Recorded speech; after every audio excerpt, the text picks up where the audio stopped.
बिस्मिल्लाहिर्रहमानिर्रहीम। अब तक हमने जो इनिशियल वैल्यू प्रॉब्लम्स के लिए मेथड्स दिए हैं, उनमें हमने जितने भी मेथड्स लिए हैं आपने देखा था कि वो सिंगल स्टेप हैं। सिंगल स्टेप से मतलब ये है कि हम एक प्रीवियस नोड पे वैल्यू एस्टिमेटेड वैल्यू को यूज़ करते हुए नेक्स्ट वैल्यू पर हम चले जाते हैं। जैसे हम आलर मेथड की बात करें, तो यहाँ पे आप जैसे आलर मेथड का फॉर्मूला अगर रिकॉल करें तो उस सूरत में हम देखें कि ith स्टेप की वैल्यूज़ को यूज़ करते हुए i+1 स्टेप की वैल्यू को एस्टिमेट करते हैं।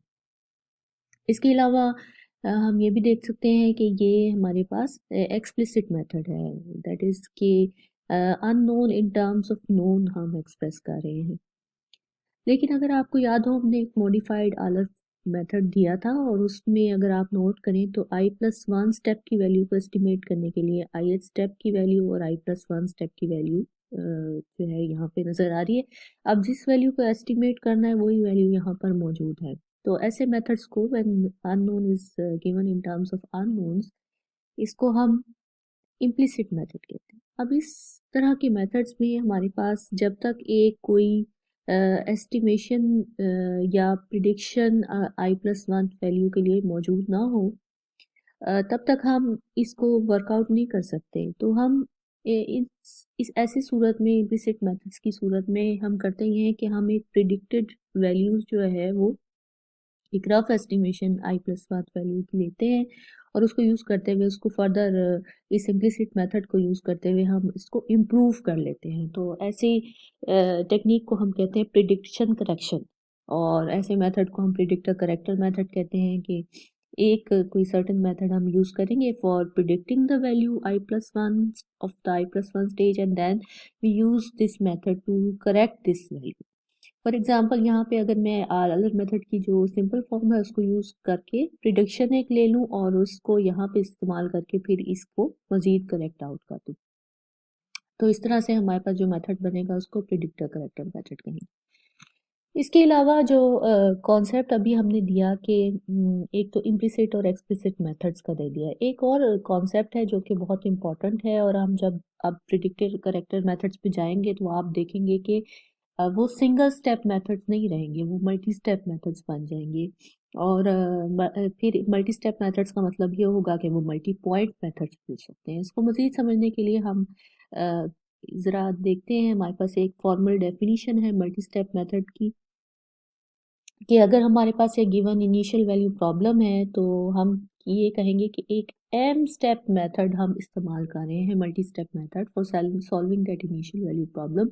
अगर हम i+1 स्टेज की वैल्यू को कैलकुलेट करने के लिए कोई m प्रीवियस वैल्यूज को इस्तेमाल करें, फॉर एग्जांपल अगर मैं यहाँ i की वैल्यू 1 m पुट कर देती हूँ, तो आप यहाँ पे देखिए कि ये W1 से लेकर Wm तक की वैल्यू को यूज़ करते हुए Wm प्लस की वैल्यू को एस्टिमेट करेगा। तो ये इसका मतलब ये है कि इसने प्रीवियस m वैल्यूज़ को यूज़ किया है। तो ऐसे मेथड को हम m स्टेप मेथड कहते हैं या मल्टी स्टेप मेथड कहते हैं।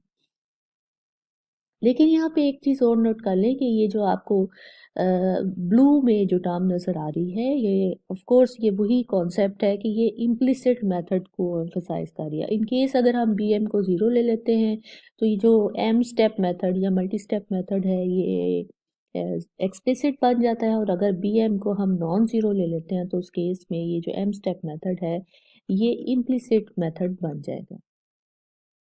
तो इस लिहाज से अब हम ज़रा अपनी दोबारा प्रिडिक्टर करेक्टर मेथड्स पे चलते हैं और हम उसमें फिर आइडेंटिफाई करते जाएंगे कि कहाँ पे हमारे पास मल्टी स्टेप मेथड्स आ रहे हैं और उसमें जो तादाद है हम पिछले स्टेप्स की वो कितनी इस्तेमाल करें, यानी m की वैल्यू क्या है उस केस में। तो इसमें सबसे पहला जो मेथड हम यहाँ पे ड्राइव करने जा रहे हैं वो है मिलन सिम्पसन मेथड, और यहाँ पे उन्होंने लिखा हुआ भी है कि अगर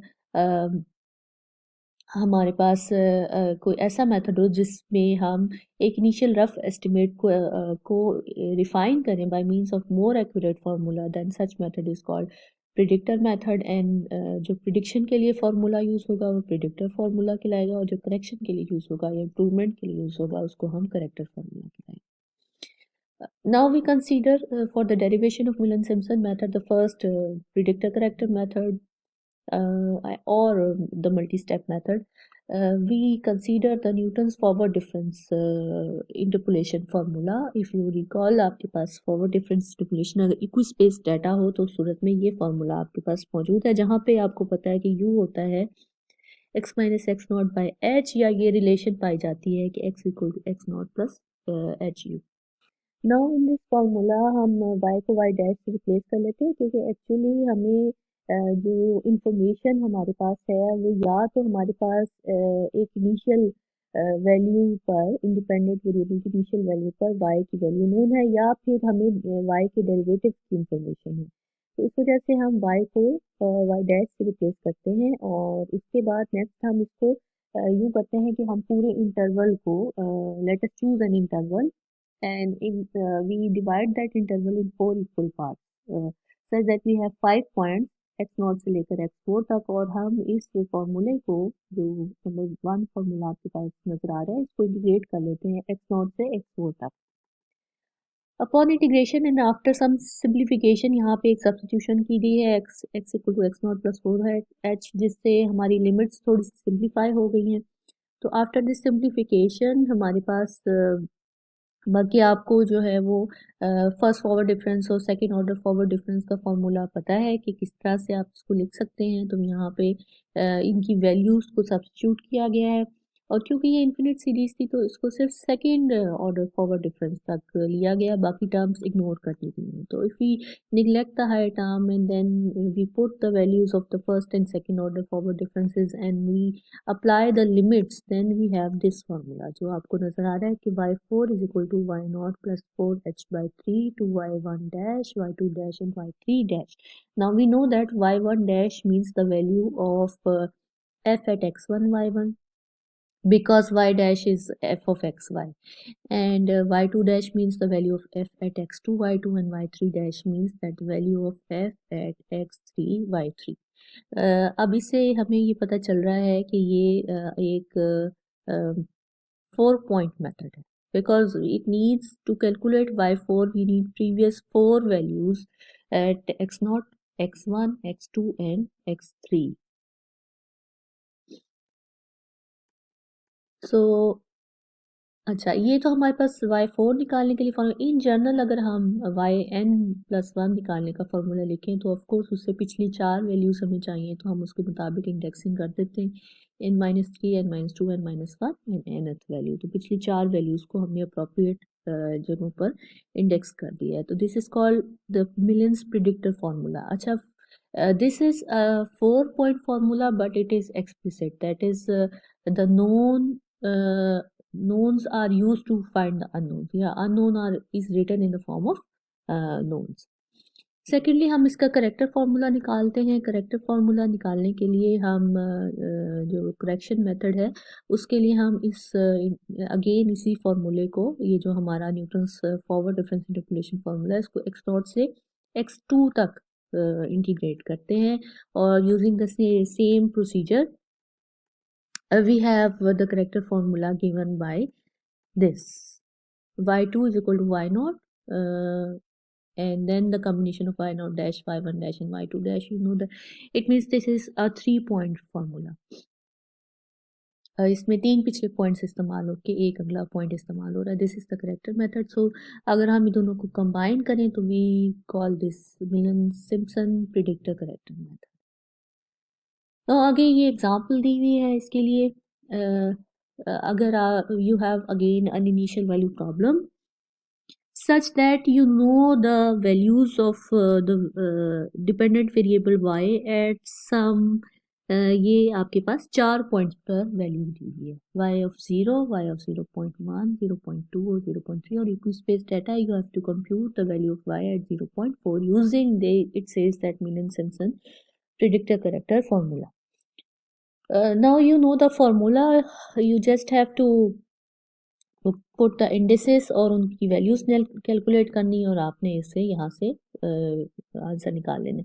फर्स्ट ऑफ ऑल ये लेबल हो गया है कि x0 से x3 तक की वैल्यूज दी हुई हैं, और इसी तरह से y0 से y3 तक की वैल्यूज दी हुई हैं।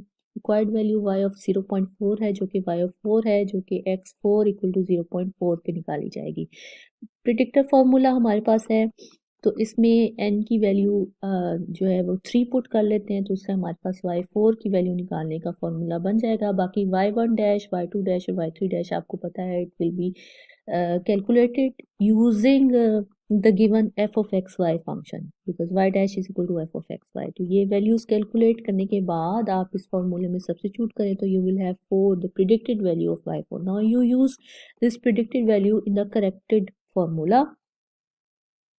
सो द करेक्शन फॉर्मूले में हम सब्स्टिट्यूट करते हैं, और इसमें आप नोट करें कि यहाँ पे ये इम्प्लिसिट फॉर्मूला था, तो बहरहाल यहाँ पे जो करेक्टेड वैल्यू निकालने के लिए प्रिडिक्शन जो हमने निकाली है वो हम इस्तेमाल करेंगे, और उसके अलावा जो बाकी वैल्यूज़ हैं वो भी यूज़ करेंगे। तो एन को यहाँ 3 पुट करें तो we need y2 y3 and y4।